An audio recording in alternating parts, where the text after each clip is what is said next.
वहाँ पर ये भी जताया जा रहा है कि ये साजिश हो सकती है। मैं बताता हूँ ना जी, बोल रहे हैं कि 2024 नजदीक है, इसलिए उभरने के लिए या जनता की आंखों में आने के लिए पूरा प्री प्लान हो सकता है ये। देखिए, मोहब्बत कौन करता है, सियासत कौन करता है। हमें मालूम है हमारी हिफाजत कौन करता है, और हम ही ने लाज रखी है बुजुर्गों की यहाँ, वरना सभी टुकड़ों पे पलते हैं, बगावत कौन करता है। अगर लोगों को ये लगता है कि ये सियासत है, तो मैदान में उतर के समाज के लिए, कौम के लिए आवाज उठा के देखिए, तब पता लगेगा कि किन मुश्किल समय से वो नौजवान गुजरता है। आज हम अगर काम कर रहे हैं, दूसरे बोलते हैं समझ आता है।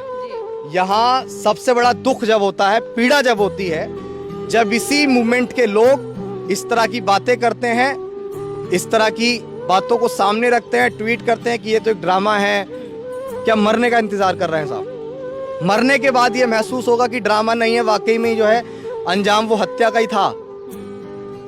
मैं किसी पॉलिटिकल पार्टी का सदस्य नहीं। माननीय बहन जी प्रदेश की मुख्यमंत्री बनी, उन्होंने बहुत काम किया, उनके संघर्ष को हम लोग कभी नकार नहीं सकते हैं।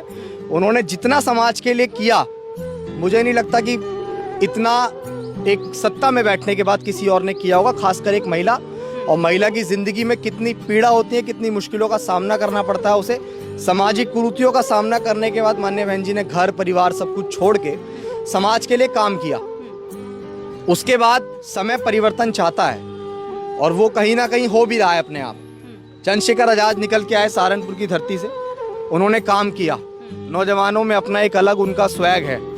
तो इस चीज को हम दरकिनार नहीं कर सकते हैं, समाज को भी दरकिनार नहीं करना चाहिए। आरएसएस जो है वो एक अपनी विचारधारा का समुंदर है, और वो चाहे गंदी नाली हो उनकी विचारधारा की, चाहे वो बिल्कुल गंदा पानी हो, खराब पानी हो, तो जो समंदर होता है वो सबको सोख लेता है। तो मैं ये समझता हूँ कि माननीय बहन जी जो है वो समुंदर हैं, और उन्हें अगर उन्होंने आज भी विचार नहीं किया, आज भी नहीं सोचा, हमें पता है कि 21वीं सदी में आज भी बहुजनों की आप सबसे बड़ी नेता हैं, लेकिन आपकी जो चुप्पी है, वो चुप्पी कहीं ना कहीं हताहत करती है। हम नहीं पहुंच सकते भाई इतनी बड़ी लीडर की तह तक कि वो आखिर क्या सोच रही हैं। बहुत सारे लोग सवाल उठा रहे हैं कि सबने ट्वीट किया, माननीय बहन जी ने ट्वीट नहीं किया, बहुत सवाल हैं, और इसको लेकर बड़े सवाल हैं। मैं ये समझता हूँ, मैं तो अपनी इतनी हैसियत भी नहीं समझता कि मैं उनके सामने ये सवाल भी रख सकूं कि आपने ट्वीट क्यों नहीं किया। लेकिन हाँ, मन में कसक इस चीज़ की ज़रूर है कि राजनीतिक मतभेद होने चाहिए, लेकिन मनभेद नहीं होने चाहिए।